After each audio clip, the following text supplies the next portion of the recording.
Стивен деген Англияның жігіті программированияны бітірген, IT-ден күшті білетін болған, басы қатты істейтін жігітті Гонконгқа жұмысқа шақырады. Гонконгта программист болып жұмыс істеп жүріп, қатты көтеріліп байып кетеді.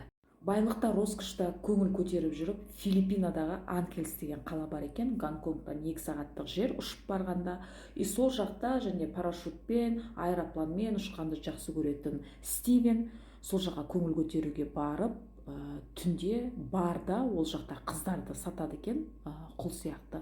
Қалаған қыздарымен болады екен. Сол жерде бұл Эвелин деген бір қызбен танысады. Эвелиннің жасы 17-те, Стивеннің жасы 27-те болған. Эвелин өте кедей семьядан шыққан, сондықтан сол бар клубта өзін сататын болған. Бір көргеннен ғашық болып қалған Стивен Эвелинді бастығынан полный сатып алады. Солай бұл қыз тәнін сатудан құтылады. Екеуі ұзақ жүрмейді, бұл жігіт үйленемін деп шешеді. Англиядағы әке-шешесіне айтып, осы қызға үйленеді. Үйленген соң, бір жылдан кейін қыздары, одан кейін ұлдары туылады. Эвелин үйде еш нәрсе істемейтін болған, служанкалары болған, нянялары болған, тек қана күйеуінің берген ақшасын тратить етіп жүреді, түске дейін ұйықтайды, солай өмір сүріп жүрген. Сол екі баласын туғаннан кейін мінезі өзгеріп, Стивенмен көп ұрсатын болған. Еш нәрсе жақпайды, сәл нәрсеге ашуланып кетеді, ұрыс шығарады. Англиядан қонаққа келген анасы да байқаған, что Эвелиннің өзгергенін. Эвелин күйеуінен көп ақша сұрай бастайды. Бұдан да көп бер, жетпей жатыр, маған керек деген сияқты. Бұл Стивен түсінбейді, қайда құртып жатсын десе, ешқандай жауап бермейді. Стивен сол кезде біреуді тауып алды бұл деп ойлайды. Ойлайтындай бар, бұл қыз өзіне любовник тауып алған. Бір барда охранник болып істейтін Арнольд деген жігітпен жүріп кеткен. Бұл Альфонс болған. Бірнеше ай жүргеннен кейін жаңағы ақша постоянно Эвелиннен алып тұрған, мотоцикл мініп алған. Былайша айтқанда, сол Эвелиннің арқасында бұл да жағдайын жасай бастаған. Стивен әйеліне білім ал, оқы деп айтады, бірақ бұл оқығысы да келмейді, жұмыста істегісі келмейді, тек қана күйеуінің шеясында отырған. Екеуінің аралары суып кетеді. Стивен айтады, егер бұлай жалғаса берсе, екеуміз ажырасамыз дейді. Сол кезде Эвелин өзінің любовнигіне айтып, Стивенді өлтіруге ұсыныс білдіреді.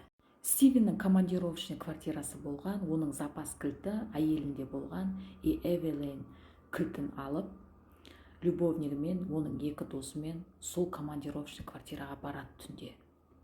Эвелин кілтті любовнигіне беріп, күйеуінің қай квартирада жатқанын айтады. Мына жерге сыймай қалды, келесі видеода айтамын. Стивен жатқан квартираға Эвелиннің любовнигі екі досымен көтеріледі. Командировочный квартирада Стивен өзінің напарнигімен болған. Ол напарник Эвелиннің әпшесінің күйеуі. Яғни Стивен не только Эвелинді, бүкіл Эвелиннің семьясын обеспечивать етіп отырған. Стивен ұйықтап жатқан, ал напарнигі басқа бөлмеде болған.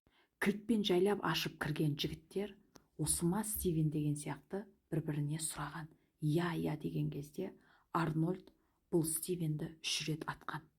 Оның бәрін напарнигі көріп, естіп жатқан, бірақ білмегенсіп өтірік ұйықтап жатқан. Өйткені қорыққан ментте атып кетеді деп. Ол уақытта Эвелин стоянкада машинада отырған. 3 жігіт қылмысты істеп болған соң машинаға барып, тірлік бітті деп Эвелинді үйіне апарып тастаған. Полициялар қылмысты ұзаққа создырып жібереді, қылмыскер табылмай жатыр дейді. Сол кезде Англиядан Стивеннің мамасы келіп, ешкімге айтпай частный детектив жалдап бұл істі тексертеді. Сол кезде бұл істің бәрі анықталып, 3 жігіт өмір бойлыққа сотталады. Бірақ Эвелинге ешқандай улика шықпайды. Эвелин, мен ол кезде үйде бала-шағамның қасында болғам дейді. Оған алиби ретінде служанкалары үйде болған деп айтқан. 3 жігіт сотталып кеткеннен кейін, мына мамасына басқа бір танымайтын адамдардан угроза келе бастаған. Филиппинадан кет деген сияқты.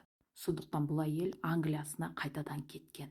Бірақ Англияда жүріп, қайта частный детективке, полицияға ақша жіберіп, одан бөлек Эвелиннің мамаларына обеспечивать етіп отыру үшін ақша жіберіп отырған. Солай 2 жыл өткеннен кейін Эвелинге қарсы уликалар шыға бастайды.